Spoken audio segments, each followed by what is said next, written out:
In this example, we're going to subtract two rational expressions that do not have the same denominator. The first step is to find the least common denominator. In order to do this, we must factor each denominator completely. The first denominator will factor into z minus 2 times z minus 2. We can also write this as z minus 2 all squared. The second denominator will factor into z minus 2, z plus 3. If you have trouble finding the least common denominator by factoring these two, go back and review some of the previous sections that we've covered. Now the least common denominator is going to be all unique factors, each raised to the highest exponent shown in any one denominator. My unique factors are z minus 2, z plus 3. The highest exponent for z minus 2 is going to be a squared. That's because there's a squared here. This is 1. That means that the highest exponent shown is the 2. Since z plus 3 is only in one denominator with an exponent of 1, my exponent in the least common denominator will also be 1. This here is my least common denominator. Now I need to work on getting equivalent expressions for each rational expression using my least common denominator. The way I like to work this is I like to compare the current denominator with my LCD.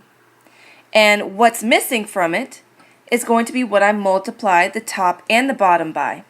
So if I compare this denominator to my LCD, what's missing is the z plus 3. So multiply the top and the bottom by z plus 3.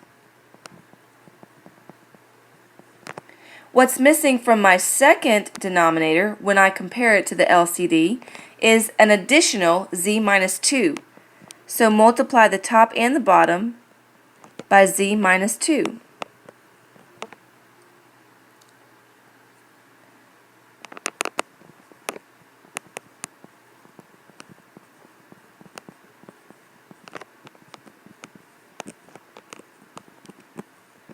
Now I can write my numerators all over my common denominator.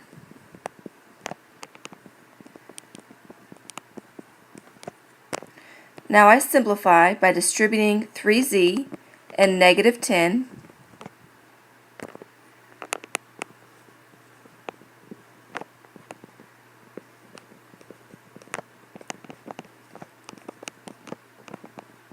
Don't forget to distribute your negative sign as well.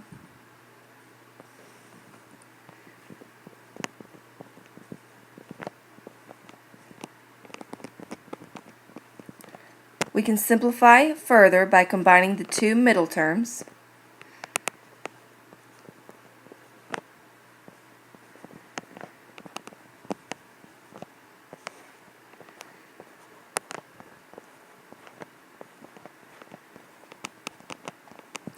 At this point, I would check to see if my numerator could be factored in hopes that possibly I could simplify further. To factor the numerator, we would have to use the grouping method, which would tell us to multiply the first and last coefficients together.